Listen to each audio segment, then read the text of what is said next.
Hello students, how are you? Welcome to Talent classes.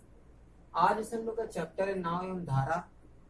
English में कहेंगे boat and stream. इससे related कुछ question हमें मिल जाते हैं।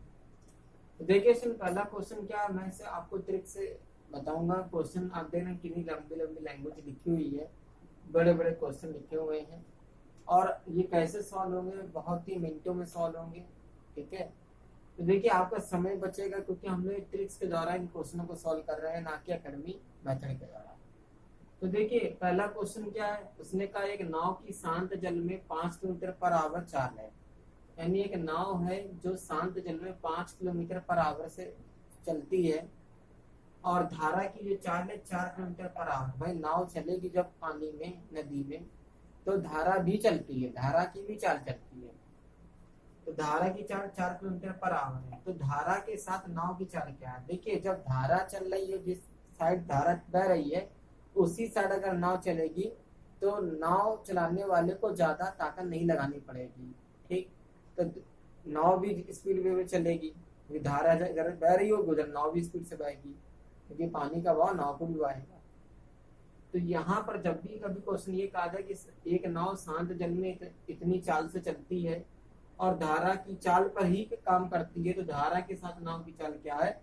तो आप हमें क्या करिएगा, दोनों चालों को ऐड कर दीजिएगा। तो आप जब ऐड कर देंगे तो 5 + 4 आपका कितना आ जाएगा? 9 किलोमीटर पर आवर। यह आपका क्वेश्चन क्या हो गया? आंसर होगा। दूसरा क्वेश्चन क्या है, यदि शांत जल में नाव की चाल 10 किलोमीटर पर आवर है और धारा की चाल 8 किलोमीटर पर आवर है, तो धारा के विपरीत नाव की चाल बताइए। अब अपोजिट है। अब जो नाव चलाएगा उसको ताकत लगेगी, उसको ज्यादा ईंधन लगेगा। अगर मान लो स्टीमर है तो बोट है तो उसमें ज्यादा फ्यूल लगेगा।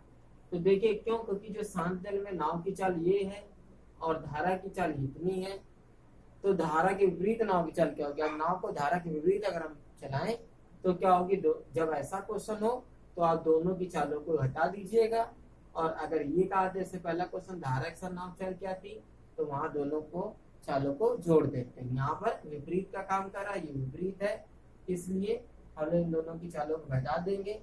और 10 - 8 इक्वल कितना जाएगा? 2 किलोमीटर पर आवर। यह आपका क्वेश्चन हो जाएगा।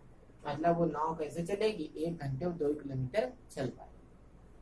तीसरा क्वेश्चन क्या है क्वेश्चन में, उसने कहा एक नाव की धारा के साथ गति 12 किलोमीटर पर आवर है और धारा के विरुद्ध नाव की गति 6 किलोमीटर पर आवर है, तो शांत जल में नाव की चाल और धारा की चाल बताएंगे। समझे क्वेश्चन? एक नाव की धारा के साथ गति 12 किलोमीटर पर आवर है, यानी एक नाव धारा के साथ गति करती है तो 12 किलोमीटर पर आवर की चाल से चलती है, मतलब 1 घंटे में 12 किलोमीटर चल जाती है। और धारा के विरुद्ध नाव की गति 6 किलोमीटर पर आवर है। वही नाव जब धारा के विपरीत चलती है तो 1 घंटे में सिर्फ 6 किलोमीटर की दूरी तय कर पाती है। तो शांत जल में नाव की चाल और धारा की चाल बताइए। तो जब शांत जल में नाव की चाल पूछ रहा है तो पहली लाइन से ही बन गया। आप क्या करो, दोनों चालों को ऐड कर दीजिए। तो शांत जल में नाव की चाल आपकी आ जाएगी, नाव की चाल, इसमें 2 आंसर आ रहे हैं, तो दोनों की गति को ऐड कर देंगे। तो 12 और 6, 12 और 6/2, 12 6 18 बटे 2, 2 कम 2 नहीं है 18, 9 किलोमीटर पर आवर। एक आंसर तो आपका ये आ गया। अब धारा की चाल निकालो भाई। धारा की चाल दोनों को घटा दीजिए, तो 12 - 6/2, तो 6/2, 2 × 6, 3 किलोमीटर पर आवर। यह आपका दूसरा आंसर है। ओके स्टूडेंट, फिर नेक्स्ट क्वेश्चन, एक नाव धारा के विरुद्ध एक दूरी 7 घंटे में तय करती है। देखिए क्वेश्चन थोड़े थोड़े लैंग्वेज से ही चेंज हो रहे हैं। एक नाव धारा के विरुद्ध एक दूरी 7 घंटे में तय करती है, धारा के साथ उतनी ही दूरी 3 घंटे में तय करती है। यदि शांत जल में नाव की चाल 5 किलोमीटर पर आवर हो तो धारा की चाल बताइए। तो देखिए स्टूडेंट यहाँ पर हम लोग क्या करेंगे, यहाँ पर हमें जो दिया हुआ है उसमें समय 2 दिए हुए हैं, एक समय दिया हुआ है 7 घंटा, दूसरा कितना दिया 3 घंटा। और हमसे धारा की चाल पूछी जा रही है, नाव की चाल हमें दे दी है। देखिए जब भी कभी ऐसा क्वेश्चन बने, आपको समय दो दे दिए जाए किसी लैंग्वेज क्वेश्चन में, नाव धारा की क्वेश्चन में, और नाव की चाल दी जाए, धारा की चाल पूछी जाए, या धारा की चाल दी जाए, नाव की चाल पूछी जाए, तो बस आपको एक ट्रिक वाला फार्मूला लगाना है। क्या फार्मूला है? फार्मूला आपका ये कि धारा की चाल। अब देखिए धारा की चाल अब लगाएंगे तो हम इसी में फार्मूला बना देंगे। इसी में धारा की चाल बराबर T1 plus T2 upon T1 minus T2 into नाव की चाल वैल्यू रख दीजिए। धारा की चाल निकालनी है। T1 हमारा कितना दिया हुआ है, T1 कितना दिया है। अब हमें निकालना तो नाव की चाल है, निकालना हमें धारा की चाल, सॉरी क्या निकालना, धारा की चाल निकालना। तो इसमें रख देते हैं, धारा की चाल हमारी आ जाएगी। धारा की चाल निकालते हैं, देखिए धारा की चाल निकालना है और नाव की चाल हमसे पूछ, देखिए जब आपसे धारा की चाल पूछी जा रही ना, तो धारा की चाल निकालनी है तो हम लोग करेंगे नाव की चाल। धारा की चाल निकालनी है तो यहाँ पर हम लोग क्या करेंगे, इस जगह थोड़ा सा लिखेंगे नाव की चाल, ये चेंज होगा। नाव की चाल equal T1 plus T2 upon T1 minus T2 धारा की चाल, यानी धारा की चाल का मल्टीप्लाई है हम, क्या मल्टीप्लाई। अब रख दीजिए नाव की चाल कितनी 5 और T1 T2 कितना है आपका, T1 कितना है, जो पहले समय है वो T1 है आपका, और दूसरा जो समय वो आपका क्या है T2 है। तो आपका T1 कितना 7 प्लस आपका कितना 3 अपॉन 7 माइनस 3 इंटू धारा की चाल को x मान लिया। तो 5 इक्वल 7 और 3 क्या 10 अपॉन 4 इंटू एक्स। 5 1 जा 5 2 जा 10 2 1 जा 2 2 जा 4। तो x इक्वल क्या आ जाएगा 2 किलोमीटर पर आवर। ये आपका आंसर है। लास्ट क्वेश्चन हमारा क्या है, जगह बना लेते थोड़ी, यहीं पे बना लेते हैं।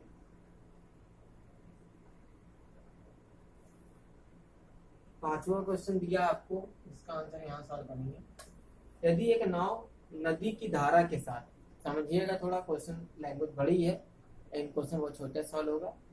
यदि एक नाव नदी की धारा के साथ 6 किलोमीटर पर आवर की चाल से चलकर 20 किलोमीटर की दूरी तय करती है, धारा के विपरीत 4 किलोमीटर पर आवर की चाल से चलकर 10 किलोमीटर की दूरी तय करती है, तो इसे इस दूरी को तय करने में कितना समय लगेगा। तो देखिए हम लोग एक एक लाइन को अगर क्लियर करें तो क्वेश्चन बहुत जल्दी सॉल्व हो रहा है।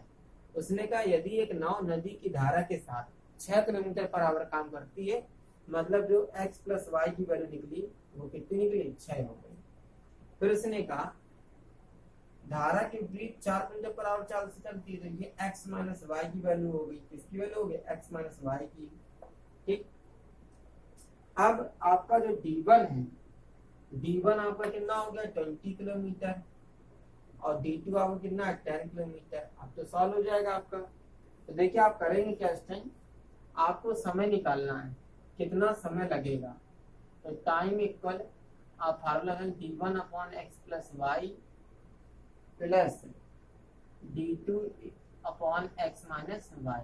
D1 आपका है 20, एक्स प्लस वाई की वैल्यू 6 है, D2 आपका 10 है, एक्स माइनस वाई की वैल्यू 4 है। ओके स्टूडेंट, अब आपको इनको सॉल्व करना है।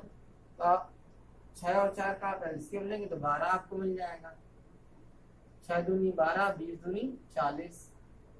फिर आपका क्वेश्चन आ जाएगा 4 तिया 12, 10 तिया 30, 40 और 30 ऐड करो 70 बटे 12 आ गया, आपको नहीं आ गया।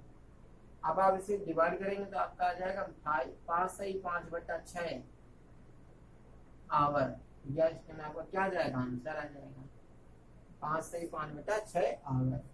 तो ये रिलेटेड क्वेश्चन आप इनको कंप्लीट करें। हाँ, आप किसी एग्जाम को देंगे तो एक आध क्वेश्चन अगर नाव धारा चैप्टर आ रहा है तो श्योर मिलेगा।